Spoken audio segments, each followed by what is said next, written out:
गांव के बाहर सदियों पुराना बरगद खड़ा था। लोग उसे भरगद कहते थे।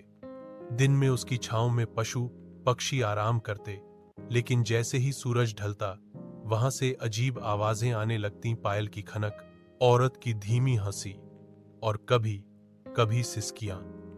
गांव वालों का विश्वास था कि उस पेड़ पर कियारा नाम की आत्मा बसती है। कियारा कभी इसी गांव की सबसे सुंदर लड़की थी।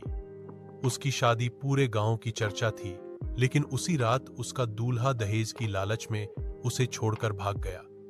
अपमान और दुख से टूटी कियारा ने उसी बरगद पर फांसी लगा ली। कहते हैं उसके आंसू और खून उस पेड़ की जड़ों में समा गए और उसकी आत्मा हमेशा के लिए वहीं कैद हो गई। उसके बाद से लोग कहते थे कि रात को जो भी युवक उस पेड़ के पास जाता, उसे एक मधुर स्त्री स्वर सुनाई देता, हॉट DFC, तुम अकेले हो, मुझे साथ ले चलो।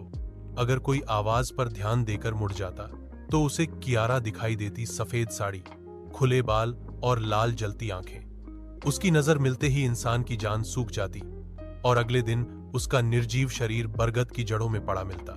कई बार गांव वालों ने पेड़ काटने की कोशिश की, मगर हर बार कोई अनहोनी हो जाती। कुल्हाड़ी चलाने वाला पागल हो जाता, कभी अचानक तूफान आ जाता, तो कभी बिजली पेड़ को छोड़कर पास के मकानों पर गिरती। धीरे धीरे लोग उस पेड़ से कोसों दूर रहने लगे, लेकिन युवा रक्त को डर कहां रुकता है। एक बार 4 लड़कों ने ठान लिया कि वे इस चुड़ैल का सच जानेंगे। आधी रात वे लालटेन लेकर पेड़ के पास पहुंचे। हवा अचानक ठंडी हो गई और वही पायल की खनक गूंज उठी। लालटेन की लौ कांपने लगी। तभी पेड़ की ऊंची डाली पर सफेद साड़ी में एक औरत दिखी। उसके बाल हवा में उड़ रहे थे और उसकी आंखें अंगारे जैसी चमक रही थीं। वह